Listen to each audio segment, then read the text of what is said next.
بسم اللہ الرحمن الرحیم۔ السلام علیکم ابا جان، مجھے قرآن نہیں گاڑی چاہیے تھی۔ ایک نوجوان اپنے کالج سے گریجویٹ ہونے والا تھا۔ پچھلے کچھ مہینوں سے اسے قریب ہی موجود ایک گاڑیوں کے شو روم میں موجود اسپورٹس کار بہت پسند تھی۔ چونکہ اس کے ابا جان وہ کار لے کر دے سکتے تھے، تو اس نے اپنے ابا جان کو کہہ رکھا تھا کہ اسے گریجویشن کے تحفے میں وہی کار چاہیے۔ جیسے جیسے گریجویشن کی تقریب کا دن قریب آ رہا تھا، ویسے ویسے نوجوان کا اپنے تحفے کا انتظار بھی اپنے عروج پر جا رہا تھا۔ بالآخر تقریب کے دن کی صبح کو اس کے ابا نے اس کو اپنے خاص مطالعہ کے کمرے میں بلایا۔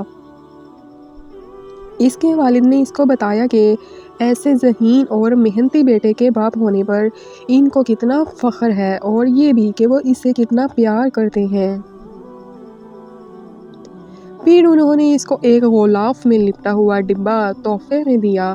کچھ مایوسی اور کچھ تجسس کے ساتھ اس نے وہ تحفہ کھولا تو اس میں ایک نہایت خوبصورت چمڑے کے دستے والا قرآن شریف موجود تھا۔ یہ دیکھنا تھا کہ غصے کے مارے اس کی رنگت سرخ پڑ گئی اور وہ اپنے ابا پہ چلا اٹھا۔ اپنی اتنی ساری دولت ہونے کے باوجود آپ نے مجھے صرف یہ قرآن شریف تحفے میں دیا؟ اور پھر وہ اس انمول تحفے کو وہیں رکھ کر نکلا اور گھر چھوڑ کر چلا گیا۔ بہت سال گزر گئے، وہ پلٹ کر اپنے ابا کے گھر نہیں آیا۔ اب وہ ایک کامیاب بزنس مین تھا اور اس کے پاس نہایت خوبصورت بنگلہ تھا اور بہت اچھی بیوی تھی۔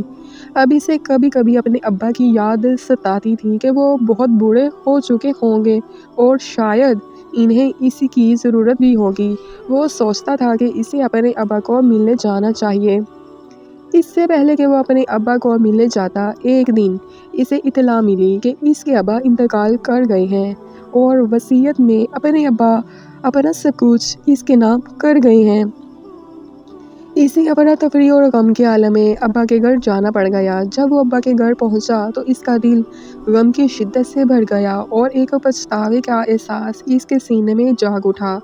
تدفین سے فراغت کے بعد وہ اپنے ابا کے ضروری سامان کا جائزہ لے رہا تھا تو تبھی اسے وہی تحفے والا قرآن ویسے ہی بالکل نئی حالت میں پڑا ہوا ملا جیسا وہ سالوں پہلے اسے چھوڑ کر گیا تھا۔ آنکھوں میں آنسوؤں کے ساتھ اس نے قرآن شریف کو کھولا اور اس کے اوراق پلٹنے لگا۔ یوں ہی اوراق پلٹتے ہوئے اس نے ایک صفحے پہ دیکھا کہ اس کے ابا نے ایک آیت پہ نشان لگایا ہوا تھا۔ وہ سورۃ الرعد کی 28ویں آیت تھی۔ بے شک اللہ کی یاد دلوں کو سکون بخشتی ہے۔ اس نے یہ آیت پڑھی، تبھی قرآن کی پچھلی جانب سے کوئی چیز نیچے گری۔ وہ ایک کار کی چابی تھی، اس کے پسند کردہ شو روم میں موجود کار کی چابی۔ چابی کے ساتھ موجود رسید میں اس کی گریجویشن والی تاریخ لکھی تھی اور ساتھ ہی یہ بھی لکھا ہوا تھا کہ مکمل قیمت ادا کر دی گئی ہے۔ زندگی میں کتنی ہی دفعہ ایسا ہوتا ہے کہ ہم اللہ پاک کی عطا کردہ ان گنت نعمتوں کو صرف اسی وجہ سے ٹھکرا دیتے ہیں کیونکہ وہ ہماری توقعات کے مطابق لبادے میں نہیں ہوتیں۔